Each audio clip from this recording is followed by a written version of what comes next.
ఖచ్చితంగా జగన్మోహన్ రెడ్డి హిందూ ద్రోహి అనడానికి నిదర్శనం దొరికిందండి. పురాతన వస్తువులు ఎతికినట్టు ఎతికితే ఆయన సాక్షి పేపర్లోనే ప్రభువా క్షమించు నేను చేసిన తప్పు అంటూ చిన్న తప్పు అక్కడ రాసేటటువంటి ఎడిటరు ఆయన యేసు ప్రభు విషయంలో ఏదో తప్పు చేశాడని జగన్మోహన్ రెడ్డి ఫోటో వేసుకొని ప్రభువా క్షమించు అంటూ ఆయన మతానికి ఏమాత్రం ఇబ్బంది లేకుండా చేసుకున్నాడు. అప్పట్లో పిల్లాడు ఎంత అల్లాడిపోయానమ్మా పాపం అంటూ కామెంట్లు పెడతా ఉన్నారు. అందుకే తిరుమల డెకరేషన్లో సంతకం చేయకపోయాడు పాపం, అందుకే అని కూడా ఎగతాళి చేస్తూ ఉన్నారు. తిరుమల బ్రహ్మోత్సవాలకు భార్యతో కలిసి పట్టు వస్త్రాలు సమర్పించలేకపోయాడు పాపం, అందుకే గుడిసెట్టును ఇంట్లో వేయించుకున్నాడు మరి పాపం, అందుకే ఇంటికి గుళ్ళల్లో తీర్థప్రసాదాలను తీసుకోలేకపోతున్నాడు. విశ్వాసులైన అభిమానస్తులు ఆప్యాయస్తులు లాస్ట్ పేరా ఒకసారి చదవండి, కింద ఇచ్చాను.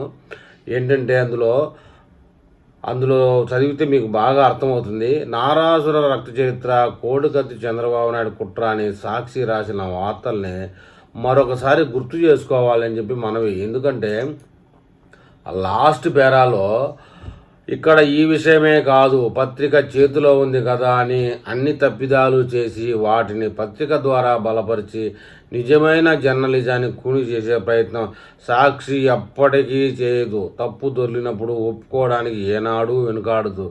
మంచి జర్నలిజం వర్ధిల్లడానికి నిజాయితీకి మీ సాక్షి ఎన్నటికీ కట్టుబడి ఉంటుంది అని హామీ ఇస్తున్నాను. వైఎస్ జగన్. మరి తిరుమల లడ్డూలో కల్తీ జరిగింది కదా, క్షమాపణ చెప్తే పాయా. ఏంది ఇది జగన్మోహన్ రెడ్డి గారు, మాజీ సీఎంగా ఉండే ఆ మాత్రం తెలివిలే?